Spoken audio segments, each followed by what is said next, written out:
Very good morning. Welcome to BRK the first edition. This is Vijaya. వివిధ పేపర్లో ఉన్న ప్రధాన ముఖ్యాంశాలు ఒకసారి చూద్దాం. చూసే ముందు మనం గెస్ట్ ని కూడా ఇన్వైట్ చేద్దాం. Senior journalist and analyst Bandaru Rammohan Rao garu మనతో పాటు జూమ్ లో జాయిన్ అవుతున్నారు. Sir good morning sir. నమస్తే అండి. Good morning. నమస్తే. రైట్, ఈనాడు మనము ఏపీ పేపర్ చూస్తున్నాం. ఆంధ్రప్రదేశ్ సంబంధించి అభివృద్ధికి 3 జోన్లు అంటూ కూడా ఒక హెడ్లైన్ చూస్తున్నాం. సమగ్ర వికాసానికి ప్రాంతాల వారీగా ఏర్పాట్లు.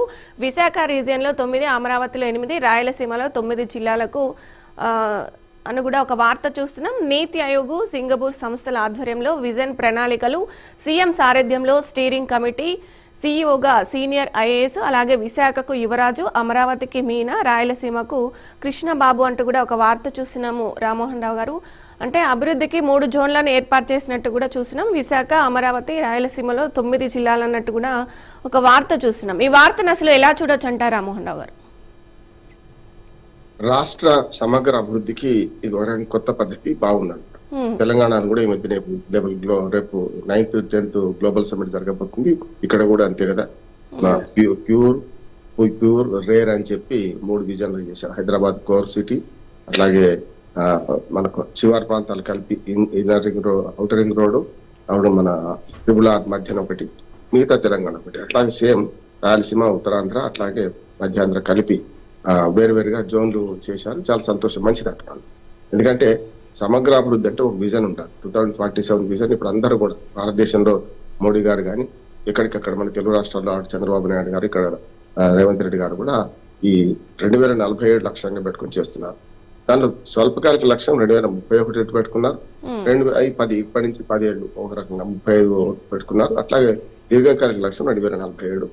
దానిలో ముఖ్యంగా రాయలసీమ 9 జిల్లాలు, గతంలో 4 ఉమ్మడి జిల్లాలు, ఇప్పుడు 9 జిల్లాలు అయినాయి. మొన్న మదనపల్లి ఏర్పాటుతోని ఇంకో 9 జిల్లాలు అయినాయి. 8 దాకా ఉండే మన దాకా. ఇట్లా చూసుకుంటే ఈ మొత్తం 3 రీజియన్ల అభివృద్ధి చెందకపోతే, గతంలో ఆంధ్రప్రదేశ్ అభివృద్ధి అంటే అంత హైదరాబాద్ కేంద్రీకరించి చేసుకున్నట్టు కాకుండా ఎక్కడికక్కడ ఈ 3 జోన్లుగా చేసి చేయడం మంచిది అంటున్నాను నేను. ఈ విజన్ లేకపోతే, అంటే లక్ష్యం లేకపోతే ఎప్పుడైనా సరే, ఇది ఒకనాడు పులి కుతుబ్షాల నుంచి మొదలుకొని హైదరాబాద్ ఎట్లా డెవలప్ అయింది ఇప్పటిదాకా, ఇది ఇప్పుడు కూడా ఉమ్మడి ఆంధ్రప్రదేశ్ నుంచి విడిపోయిన విభజిత ఆంధ్రప్రదేశ్ లో ఈ అసమతుల్యత కనపడుతుంది. అంటే ఉత్తరాంధ్ర ఇప్పటికీ వెనుకబడి ఉంది, అట్లాగే రాయలసీమలో కొన్ని ప్రాంతాలు వెనుకబడి ఉన్నాయి. అంటే దీనికి 3 కారణాలు. ఒకటేమో రాజకీయ కారణాలు, రెండవది సామాజిక కారణాలు, మూడవది భౌగోళికంగా ఉన్న హెచ్చు తక్కువలు. ఉదాహరణకు అనంతపురం అంటే కర్నూలు జిల్లా, ఉత్తరాంధ్ర అంటే వెనుకబడిన జిల్లా, ఇట్లా ఉన్నాయి కదా. వీటిని సమతుల్యం చేయడానికి ఎక్కడ ఏది అవసరమో చేసి దాని ప్రణాళిక రచించేయడానికి మంచి అవకాశం అంటున్నాను. నిన్ననే నిర్మలా సీతారామన్ కూడా వచ్చే అమరావతిలో రిజర్వ్ బ్యాంకు ప్రధాన కార్యాలయాన్ని మనం ప్రారంభించడం, ఇవన్నీ చూసాం మనం. ఇట్లా ఎక్కడికక్కడ చేయాల్సిన అవసరం ఉంది. అట్లాగే హైదరాబాద్ మనకు నగరానికి, విజయవాడ నగరానికి అంటే అమరావతికి మధ్యన ఒక గ్రీన్ కారిడార్ కూడా ఏర్పాటు చేసే అవకాశం ఉన్నది. మచిలీపట్నం దాకా ఆ రకంగా అమరావతిని కలుపుకుంటూ హైదరాబాద్ టు అమరావతి, అమరావతి మచిలీపట్నం దాకా. అంటే ఈ 2 రాష్ట్రాలు సమగ్ర అభివృద్ధి చెందాలంటే రోడ్లు, రవాణా సౌకర్యంతో పాటు కమ్యూనికేషన్, దాంతో పాటు అభివృద్ధి కూడా వికేంద్రీకరించబడితే ఉభయ తెలుగు రాష్ట్రాలు రేపు భారతదేశ ఆర్థిక రంగానికి మంచి చేయూతనిచ్చే అవకాశం ఉంది. ఆ మధ్య రంగరాజన్ గారు మనకు ఇప్పుడు మన గవర్నర్, ఆర్బీఐ గవర్నర్ కూడా వరకు మంచి మాట అన్నారు. రేపు అంటే ఈ తెలుగు ప్రాంతం ముఖ్యంగా హైదరాబాద్ సిటీ రేపు మొత్తం 4 ప్రధానమైన అంటే ఆర్థిక అభివృద్ధికి పాటుపడే నగరాలు చెప్పుకుంటూ ఆయన అవరోధాలు మన వీటిని కూడా చెప్పారు. అంటే భారతదేశం మొత్తం 4 రాష్ట్రాలు మాత్రమే పెద్ద ఎత్తున రేపు 2047 వరకల్లా ఆర్థిక అభివృద్ధి కేంద్రాలుగా తయారవుతాయని చెప్పి, దాంట్లో ఉభయ తెలుగు రాష్ట్రాలు తప్పనిసరి ఉండాల్సిందే, ఉంటాయి మీరు అంటున్నాను. నిన్న విజన్ డాక్యుమెంట్ విడుదల చేయడం చంద్రబాబు నాయుడు గారు ఒక మంచి విజన్ తో పోతున్నారు. మొన్నటి గ్లోబల్ సమ్మిట్ కూడా సక్సెస్ కావడం వల్ల ఆ పెట్టుబడులు కూడా వస్తే ఇంకా మంచిది. రైట్, మరొక వార్త చూద్దాం రామ్మోహన్ గారు. ఫీజు రూపాయి వసూలు 10,000 అంటూ కూడా ఒక హెడ్లైన్ చూస్తున్నాం. పేదల ఇంటి నిర్మాణ అనుమతుల్లో అక్రమార్జన, ప్రభుత్వ ఆశయానికి కొందరు ప్రజాప్రతినిధులు గండి, వార్డు సచివాలయాల దశల్లోనే అవినీతికి ప్లానింగ్ అంటూ కూడా ఒక వార్త చూస్తున్నాం. అంటే ఏదైతే ఇంటి నిర్మాణ పనుల్లో అంటే వాళ్ళు తీసుకునే ఫీజు కంటే వీళ్ళు వసూలు చేసేది ఎక్కువ ఉందన్నట్టు కూడా ఒక వార్త చూస్తున్నాం రామ్మోహన్ రావు గారు. ఈ వార్తను అసలు ఎలా చూడొచ్చు అంటారు? దేవుడు వరం ఇచ్చిన పూజ వరం ఇవ్వనట్టే ఉంటుంది. అధికారులు ఇట్లా చేస్తున్నారు. అంటే పేదలకు ₹1 నల్ల కనెక్షన్, ₹1 మన ఇంటి పర్మిషన్ అంటే వీళ్ళు ఏం చేస్తున్నారు, ₹1 ఇచ్చినట్టు ఇచ్చి మిగతా అన్ని అంశాలకని చెప్పుకుంటూ ₹10,000 వసూలు చేస్తున్నారు. చూస్తున్నాం కదా. అధికారుల భర్తం పట్టాలంటే పారదర్శకత, జవాబుదారితనం ఒకటే ఉండాలి. అందుకని మీరు ఆన్లైన్ అప్లికేషన్ సేకరించిన, ఇంకా ఆర్టిఫిషియల్ ఇంటెలిజెన్స్ వచ్చినా కూడా ఇంకా మనుషులతో పనిచేయడం వల్ల, అంటే మనిషి అవినీతి పరుడు ఎప్పుడైనా ఎక్కడ అవకాశం ఉంటే అక్కడ చేస్తాడు తప్పనిసరి. అవకాశం లేకుండా చేయడమే గొప్పతనం. అంటే ఎప్పుడు కూడా ట్రాన్స్పరెన్సీ అట్లాగే జవాబుదారితనం ఉండాలంటే టెక్నాలజీని వాడుకోవాలి. ఒకవేళ ఇట్లాంటి జరుగుతున్నాయంటే ఖచ్చితంగా మరి ప్రభుత్వం ఏం చేస్తున్నట్టు కింది నుంచి పై దాకా ఏమైనా లంచాలు నడుస్తున్నాయా అంటే నిజంగానే ఉంటాయి. ఎందుకంటే కింది స్థాయి ఉద్యోగి ఇటువంటి లంచం తీసుకుంటున్నాడంటే దాని పైన మూలాలు ఉంటాయి. చూస్తున్నాం కదా, మన ట్రాన్స్ఫర్లకు, పోస్టింగ్స్ లకు ఇట్లాంటి వాళ్ళు లంచాలు నడుస్తున్నప్పుడు, మంత్రుల స్థాయి దగ్గర లంచాలు నడుస్తున్నప్పుడు ఇవి సహజంగా ఉంటాయి. కనుక కంచే చేను వేయడం వల్ల వస్తున్న సమస్య అంటున్నాను. అంటే కంచే పంటను కాపాడాలి. అవినీతిని నిర్మూలించాలంటే పై అధికారుల నుంచి మొదలుపెట్టి కింది దాకా ఉండాలి. అందరూ దొంగలని అనలేను కానీ చాలా మంది నిజాయితీ పరులు ఉంటే కూడా వాళ్ళు నూప్ లైన్లో వేయడం, IAS IPS ఆఫీసర్లను, బాగా పనిచేసే వాళ్ళని కూడా పనికిరాని పోస్టులో వేయడం, దీనివల్ల వస్తున్న సమస్య ఇది. కింది స్థాయి ఉద్యోగుల అవినీతిని నిర్మూలించాలంటే రెండే ఒకటి విజిలెన్స్ సెల్స్ ఉన్నాయి. అన్ని డిపార్ట్మెంట్స్ విజిలెన్స్ సెల్స్ ఉన్నాయి. రేపు వచ్చే ఇవాళ నవంబర్ 30 నాడు ఉన్నాం, రేపు 9 డిసెంబర్ నాడు అవినీతి వ్యతిరేక దినోత్సవం జరుపుకుంటున్నాం. ఈ సందర్భంగా ఇట్లాంటి అక్రమార్కుల పని పట్టాలి. ఎప్పుడైతే వాళ్ళ ప్రభుత్వ ఉద్యోగులు, రాజకీయ నాయకులు ఆస్తులను ప్రతి సంవత్సరం వెల్లడించమని ఒక రూల్ ఉన్నది. అక్కడ ఆ అసెంబ్లీలో అసెంబ్లీ సభ్యులేమో అసెంబ్లీ స్పీకర్ కు, పార్లమెంట్ సభ్యులు పార్లమెంట్ స్పీకర్ కు, అట్లాగే కింది స్థాయికి వచ్చే వరకు ప్రతి అధికారి తన పై అధికారికి, అంటే మనకు చీఫ్ సెక్రటరీ దాకా వాళ్ళ స్థాయిని బట్టి వాళ్ళ ఆస్తులను ప్రతి సంవత్సరం వెల్లడించాల్సి ఉన్నది. పోయిన సంవత్సరానికి ఇప్పటికీ పెరిగిందా తరిగిందా చూస్తున్నాం. ఒక్కొక్కరిని పట్టుకుంటే ఎన్ని కోట్ల రూపాయలు దొరుకుతున్నాయని చూస్తున్నాం. అవినీతి కుంభకోణాలు చూస్తున్నాం. అవినీతి చేపలు బయటపడుతున్నాడు, పట్టుకుంటూ ఉన్నారు. ప్రతిరోజు ఎక్కడో ఏసీబీ దాడులు జరుగుతూనే ఉన్నాయి. మళ్ళీ వాళ్ళు అదే పని చేస్తున్నారు పట్టుకున్నప్పుడు మాత్రమే. కానీ వాళ్ళు శిక్షలు ఎంత శాతం పడుతున్నాయని చూస్తే 2% కూడా శిక్షలు పడడం లేదు. తర్వాత లంచం ఇచ్చిన వాడు కూడా కాంప్రమైజ్ చేసి పొట్ట మీద కొట్టకండి, బీప్ మీద కొట్టండి అంటే మళ్ళీ కాంప్రమైజ్ అయ్యి ఏదో చేస్తున్నారు. అంటే అవినీతి నిరోధక శాఖ పనిచేస్తున్నంత వేగంగా మళ్ళీ శిక్షలు పడితే బాగుండేది. ఆ కోర్టులో శిక్షలు పడకుండా అనేక రకాలుగా సాంకేతికంగా తప్పించుకుంటారు, రాజకీయంగా తప్పించుకుంటారు. కనుక ఒకసారి తప్పు చేసే శిక్ష పడుతున్న భయం ఉంటే ఇట్లాంటి పనులు జరగవు. ₹1 ప్రభుత్వం నిర్ణయిస్తే 10,000 వసూలు చేస్తున్నారంటే ఎవరికి తెలియకుండా రహస్యంగా జరగడం లేదు కదా. దాన్ని గమనించాల్సిన అవసరం ప్రభుత్వానికి ఉంది. రైట్. రామ్మోహన్ గారు, మరొక వార్త చూద్దాం. కల్తీ నెయ్యి కేసులో నిందితులుగా మరో 12 మంది అంటూ కూడా ఒక హెడ్లైన్ చూసిన వారిలో 7 టీటీడీ ఉద్యోగులు, అలాగే 5 డైరీ తనిఖీల బృందం సభ్యులు, అలాగే ఫిర్యాదుదారు మురళీకృష్ణ పేరు నిందితురాల జాబితాలో ఉన్నట్టు తెలిసింది. వైకుంఠ ఏకాదశి తొక్కిసలాట ఘటనలో బాధ్యుడు వైకాపాతో అంట కాగిన హరినాథ్ రెడ్డి కూడా ఉన్నట్టు తెలుస్తుంది. అలాగే నెల్లూరు ఏసీబీ కోర్టులో సిట్టు మేమో మొత్తం 36కు చేరిన నిందితుల సంఖ్య. ఏదైతే తిరుమల శ్రీ వెంకటేశ్వర స్వామి లడ్డు ప్రసాదం తయారీకి కల్తీ నెయ్యి కేసులో ఇంకొక 12 మంది కూడా నిందితులుగా చేర్చినట్టు ఈ వార్త చూస్తున్నాం. రామ్మోహన్ రావు గారు, ఈ వార్తకు సంబంధించి అసలు ఏమంటారు మీరు? తిరుమల తిరుపతి దేవస్థానంలో కల్తీ నెయ్యి ఒకటే కాదు, ఇంతకుముందు 2 చెప్పారు కదా, మన తొక్కిసలాట్లో 6 చనిపోతున్నారు. మన కేసు నడుస్తున్నాయి. హత్యలు, ఆత్మహత్యలు చూస్తున్నాం అన్ని కూడా. దీని వెనుక కనపడని చేయి ఏదో నాటకం ఆడిస్తున్నట్టు లెక్క. ఏమంటున్నానంటే 2014 నుంచి ఇప్పటిదాకా కల్తీ నెయ్యి కేసు విచారించాలంటున్నారు. అంటే 19 నుంచి 24 వరకు కాదు, 2014 నుంచి అంటున్నారు. ఎక్కడైనా చూడండి, మనం నెయ్యి కొనుక్కుంటున్నాం కదా విజయ్ గారు, మీకు తెలుసు మీకు కూడా. అంటే ఇంత పెద్ద ఎత్తున 800, 1000 రూపాయలు, 1500, 3000 దాకా కిలో నెయ్యి కొనుక్కుంటుంటే మనకు దాని ప్యూరిటీని బట్టి అటువంటిది 410 రూపాయలకు నెయ్యి వస్తుంది. ఎక్కడ దొరుకుతుందా మనకు? నూనె ప్యాకెటే 180 రూపాయలు అయింది. పామాయిల్ మన సన్ఫ్లవర్ నూనె ప్యాకెట్ అటువంటిది 400, 410 రూపాయలకు వస్తుందా? ఏది సౌకొస్తే అది కొన్నాం అనుకుంటే ఇట్లాగా ఉంటది. ఇందులో జంతువులో కొవ్వు కలిసిందని నేను అనను, కానీ చాలా వరకు కృత్రిమ నెయ్యి తయారు చేస్తున్నట్టు ఏఆర్ డైరీ స్వయంగా అక్కడ జరిగినప్పుడు తెలిసింది కదా. అందుకని ఇలా 12 మంది కొత్తగా ఇంక్లూడ్ చేశారు. అట్లాగే రెండోది ఏంటంటే వైసీపీ నాయకుడా లేకపోతే ఆయన అధికారిగా ఉండి వైసీపీకి తొత్తుగా మారిండా అనేది కూడా విచారించాల్సిన అవసరం ఉంది. ఆ పేరు కూడా వచ్చింది కనుక. అట్లాగే ఈ 12 మంది నిందితుల్లో కూడా టీటీడీలో పూర్తిగా ఏమంటారు ఇష్ట వేసుకొని కూర్చున్న ఉద్యోగులు ఉన్నారు. చూస్తున్నాం కదా, ఇలా పాపం తలా పిడికడు అందరికి అవినీతికి. నేను మొదటి చెప్తున్నాను, దేవుడి ప్రసాదం మీద కూడా మనకు భక్తుల మనోభావం దెబ్బతిన్నట్టు అయింది.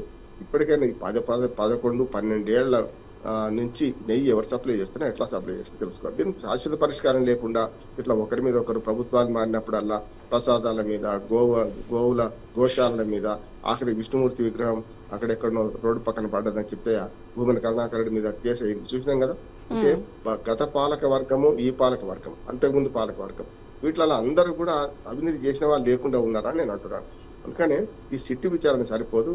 ఈ తిరుమల తిరుపతి దేవస్థానంలో జరుగుతున్న అన్ని అక్రమాలు కలిపి ఒకసారి నా ఉద్దేశం ఈడీ అంటే డబ్బులు ఇన్వాల్వ్ అయితే ఈడీ ఉన్నది, సిబిఐ విచారణ కోరుతున్నాను. సిబిఐ విచారణ అయితే అనొచ్చు, డబ్బులు ఇంజన్ సర్కారు కదా, రేపు పొద్దున వీళ్ళు వాళ్ళు ఒకటే, రాష్ట్ర ప్రభుత్వం కన్నా న్యాయమే కదా.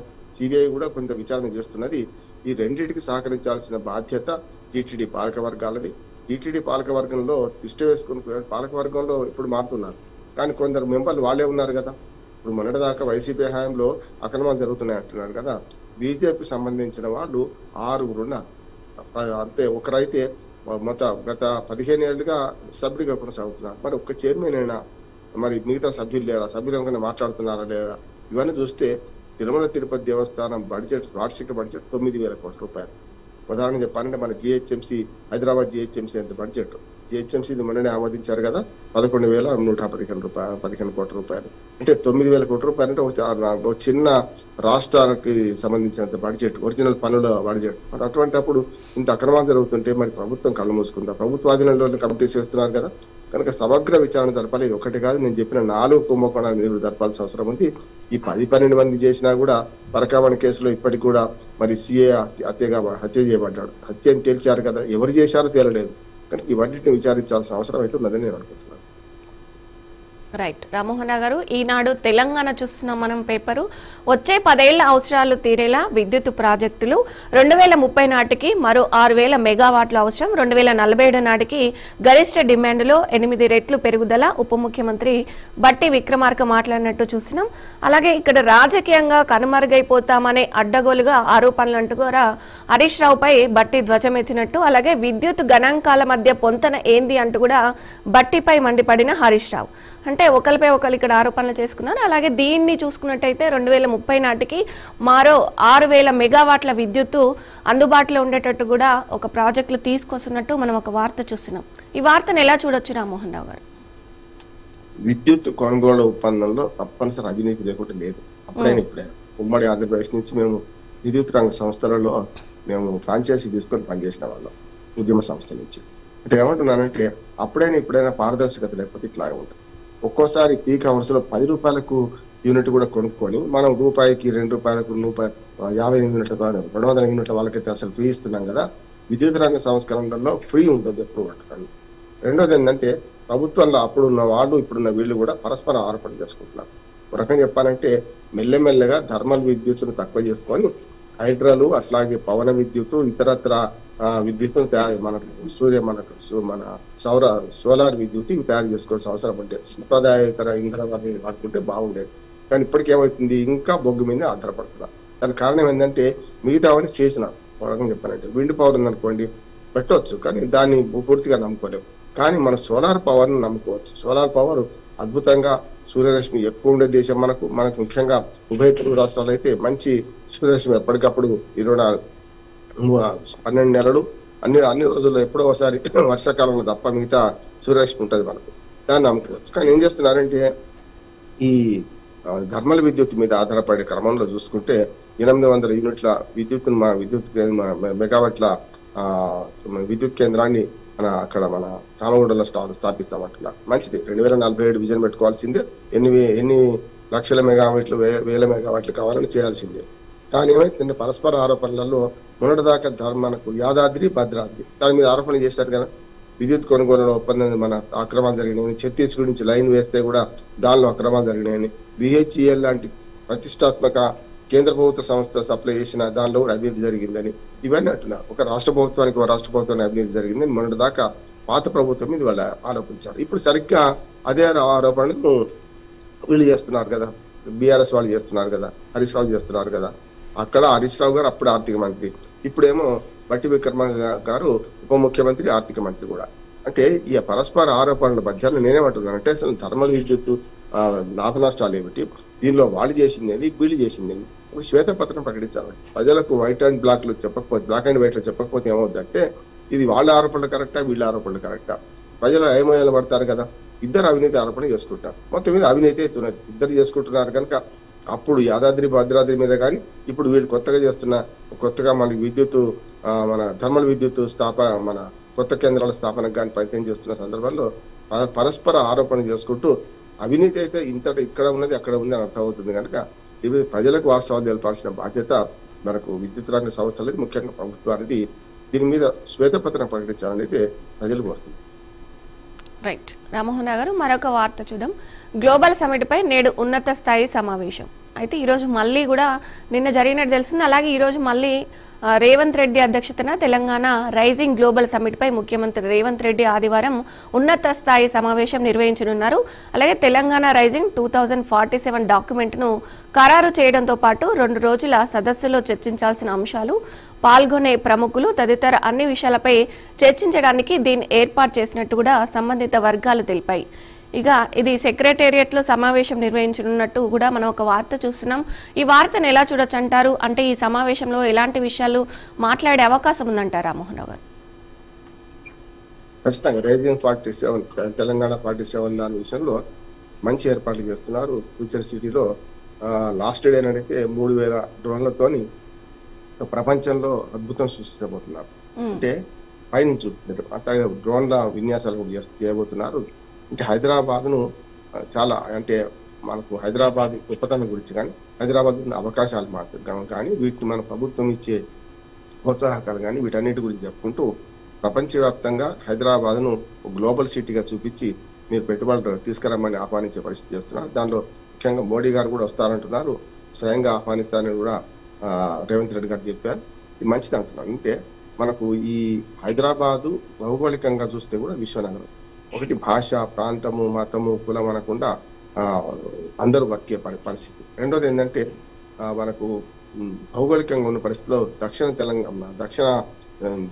దక్షిణ భారతదేశానికి ఒక గ్రేట్ వే, వరకు చెప్పినట్టు గేట్ వే ఆఫ్ ఇండియా లాగా సౌత్ ఇండియాకి పనికొస్తుంది ఒకటి. రెండోది ఏంటంటే ఇప్పుడు ఈ మధ్యనే వైమానికయాన రంగంలో మంచి మార్పులు తీసుకొచ్చారు. రామ్మోహన్ నాయుడు గారు వాళ్ళు వచ్చారు, మనకు మోడీ గారు కూడా వర్చువల్ గా అక్కడి నుంచి ఢిల్లీ నుంచి ప్రారంభించారు వాటిని. అంటే ఒక ఇన్నోవేషన్ మిషన్.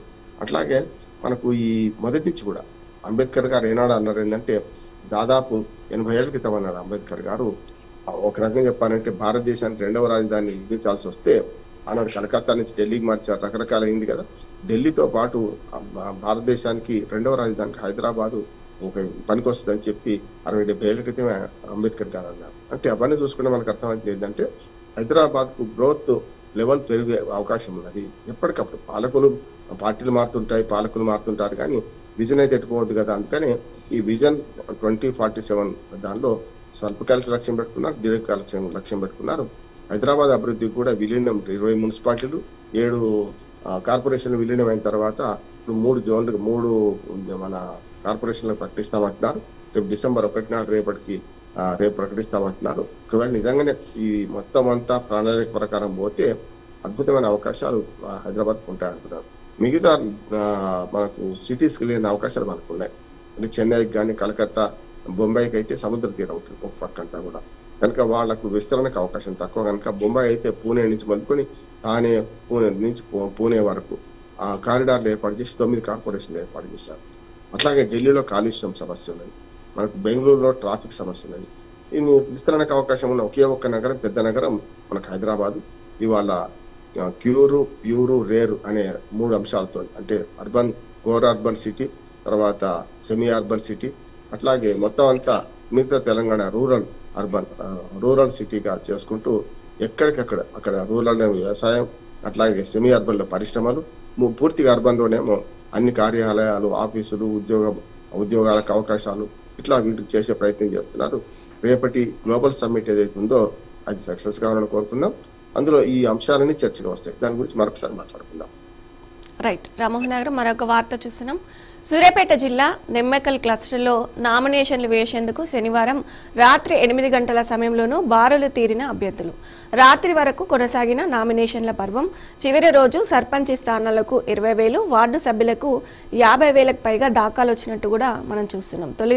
తొలి దశ పంచాయతీ ఎన్నికలు 11న, అదే రోజు ఫలితాలంటూ కూడా ఒక వార్త చూస్తున్నాం. అంటే నామినేషన్లు ఇంతమంది వేస్తున్నారు. రామ్మోహన్ రావు గారు, అసలు ఈ వార్తను ఎలా చూడొచ్చు అంటారు? సర్పంచ్ ఎలక్షన్లకు 3 దేశాల్లో ఇవాళ ఎన్నికలు జరగబోతున్నాయి. ఇప్పుడు నిన్నటి వరకు మొదటి దేశ ఎన్నికలు అంటే డిసెంబర్ 11 నాడు జరిగే పోలింగ్ కి సంబంధించిన మొదటి దేశ 3వ స్థానం అంటే మొత్తం రాష్ట్రాన్ని 3 దేశాలుగా జరుపుతున్నారు కనుక మొదటి దేశ పోలింగ్ కోసం ఏర్పాటు చేసిన దాంట్లో నిన్న నామినేషన్ల పర్వం పూర్తయింది. ఇంత పెద్ద ఎత్తున జోరుగా వేయడానికి కారణం ఏంటంటే మొదటి రోజు అనుమానపడ్డారు చాలా మంది, ఎన్నికలు రేపు స్టే వస్తుందో ఏమో. రెండో రోజుకి వచ్చే తేలిపోయింది.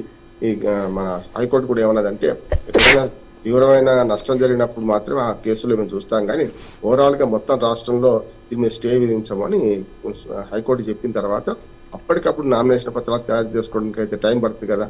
క్యాస్ట్ సర్టిఫికేట్ కావాలి, రకరకాల సర్టిఫికేట్ కావాల్సింది కనుక, పన్ను బకాయి లేకుండా రసీదులు కావాలి, ఇవన్నీ ఉన్నాయి కనుక నిన్న బాగా రద్దీ ఏర్పడింది. అంటే మొన్న టైం 3 రోజులు కనుక మొన్న టైం తక్కువ దొరికింది. 27, 28, 29 3 రోజులు కనుక టైం తక్కువ దొరికింది. దాంతో నిన్న నామినేషన్లు ఎక్కువ పడ్డాయి. చూస్తున్నాం కదా 8 గంటలు 9 గంటలకు కూడా మనం చూస్తే కొన్ని చోట్ల ఇంకా కొనసాగుతూనే ఉంది. చాలా చోట్ల ఇప్పటి నుంచి మొదలవుతాయి. నిన్నటి దాకా నామినేషన్ పర్వం ముగిసింది. ఇవాళ నుంచి 3 రోజులు 3 డిసెంబర్ వరకు విడ్రాయల్కి అవకాశం ఉంది. వాళ్ళేమో స్క్రూటినీ చేస్తున్నారు. ఇప్పటి నుంచి ఇప్పటికే చాలా మంది అయినాయి. 50 లక్షలకు 60 లక్షలకు 10 నుంచి 50, 60 లక్షల వరకు గ్రామ పంచాయతీలు వేలం వేడుతున్నాయి. మేము ఈ పనులు చేస్తాం, ఆ పనులు చేస్తామని ఇప్పటికే సర్పంచ్ ఆశావాహ అభ్యర్థులు ఎవరైతున్న అభ్యర్థులు వాళ్ళందరూ కూడా వాగ్దానం చేస్తున్నారు. కొన్ని గ్రామాల్లో అయితే డైరెక్ట్ గా బహిరంగంగా వేలం నిర్వహించారు. మేము నిన్న కాక మొన్ననే మేము ఎలక్షన్ కమిషనర్ రాణి కుముదిని గారిని కలిసాం. ఇట్లా వేలంపాట మన ఈ సర్పంచుల వేలంపాట ఏదైతుందో వీటిని రద్దు చేయమని ఇట్లాంటి చోట్ల బహిరంగంగా చేసినప్పుడు వాటి మీద విచారణ జరిపి విడ్రాయల్ అయ్యేటప్పుడు ఖచ్చితంగా అఫిడవిట్ తీసుకోమన్నాం. అందుకనే మా సూచన మేరకే ఇప్పుడు కొత్తగా ఒక అఫిడవిట్ ప్రవేశపెట్టారు. మా ఇష్టపూర్వకంగా మేము విడ్రా అవుతున్నాం అని చెప్పి అట్లా వాళ్ళు తప్పనిసరి రాసి ఇవ్వాల్సి వస్తుంది. అంటే రేపు పొద్దున కేసులు లేకుండా స్వయంగా వచ్చి ఇవ్వాల్సి వస్తుంది. ఎవరో తీసుకొచ్చి ఇవ్వడం కాకుండా విడ్రాయల్ ఫారం కూడా స్వయంగా తీసుకొచ్చి ఇవ్వాల్సి వస్తుంది. కానీ ప్రొఫార్మాలు కూడా సిద్ధం చేసింది ఎలక్షన్ కమిషన్. నిష్పక్షపాత ఎన్నికలు జరగాలంటే ఇవన్నీ అవసరం అంటున్నాం. కానీ ఇప్పటికి కూడా లోపాయకారిగా చాలా వరకు జరుగుతున్నాయి. బహిరంగంగా జరిగిన వాటిని విచారించకపోతే విడ్రాయల్స్ ని సరిగ్గా పట్టించుకోకపోతే చాలా వరకు ఏకగ్రీవ పంచాయతీలు 3 రకాలుగా, ఒకటేమో దొంగ చీకటి, ఒకటేమో అభ్యర్థుల మధ్యన వాళ్ళు కాంప్రమైజ్ అవుతారు. రెండోది ప్రజలలో కూడా రేపు పొద్దున ఈ గుడి కట్టిస్తా, బడి కట్టిస్తా ఎవరంటారమ్మా విజయ్ గారు? బడి మీద ఆసక్తి లేదు, గుళ్ళు కడుతున్నారు. ఇప్పుడు ఉన్న గుళ్ళకే పూజాలను సరిగ్గా లేరు, కొత్త గుళ్ళు ఎందుకు కడుతున్నారు? ఉన్న గుళ్ళను బాగా చేసుకోండి అని నా సూచన. రెండోది ఏంటంటే చాలా వరకు ఆర్థికంగా ప్రలోభాలను పెడుతున్నారు. కొందరైతే మీ పంచాయతీ పన్నులను వచ్చే 5 ఏళ్ళు నేనే భరిస్తా, నేనే కడతా, ₹1 కట్టాల్సిన అవసరం లేదంటున్నారు. ఈ అమ్ముకోవడం అంటే అంతకంటే ఇంకే ఉన్నది. ప్రజల భాగస్వామ్యం పెరగాలంటే పంచాయతీ పన్ను కడితే మాకు సౌకర్యాలను కొట్లాడతారు. అంటే వాళ్ళు మధ్యమత్తులో ముంచేమో రాష్ట్ర ప్రభుత్వం, కేంద్ర ప్రభుత్వం, ఇక్కడ కిందనేమో వీళ్ళు పన్నులు కట్టేస్తామంటే ప్రజలు ఏం చేయాలిగా?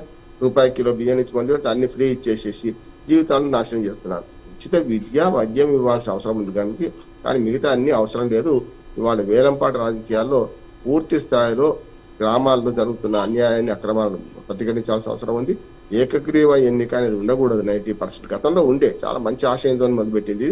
ఏకగ్రీవ సర్పంచ్ ఎన్నిక అనేది జరుగుతున్నప్పుడు నోటాను కూడా ఒక అభ్యర్థిగా పరిగణించాలని మేము కోరుతున్నాం. ఆ విజ్ఞప్తి కూడా ఇచ్చాం. ఈ ఎన్నికల్లో సాధ్యం కాకపోవచ్చు కానీ ఎప్పుడైనా సరే మన కల్పిత అభ్యర్థి నోటాను పెట్టి రాంపవన మంచోడైనా సరే ఆయన వ్యతిరేకంగా ఓట్లున్నాయా లేవా చూడడానికి తప్పనిసరి ఒక నోటా అభ్యర్థిని పెట్టేసి దాన్ని మళ్ళీ ఎన్నికలు జరిపితే నిజంగానే ఆయనకు మద్దతు ఉంటే గెలుస్తాడు.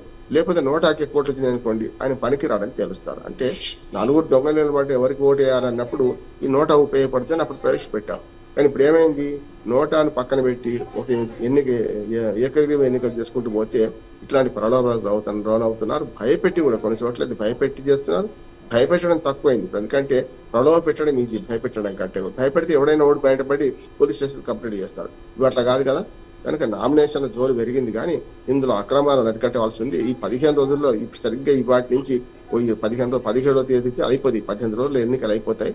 ఈలోపు ఇట్లాంటి అక్రమాల గురించి మేము ఎన్నికల్ని వేదిక తరఫున కూడా గ్రామాలు తిరుగుతున్నాం, ఎల్లుండి నుంచి తిరుగుతున్నాం. తప్పనిసరి ప్రభుత్వానికి తెలుపుతారు కూడా. ఇట్లాంటి అక్రమాలు జరిగినప్పుడు ప్రజలు కూడా చెప్పాలి, ఇక్కడ ప్రలోభ పెడుతున్నారు, ఇక్కడ అమ్ముకుంటున్నారు, ఇక్కడ వేలం పాట చేస్తున్నారని ప్రజలు కంప్లైంట్స్ ఇస్తే మంచిదని నా ఉద్దేశం. రైట్, చూసారు కదా, ఇది ఇవాళ first edition. Keep watching BRK news తెలుగుడి సత్తా.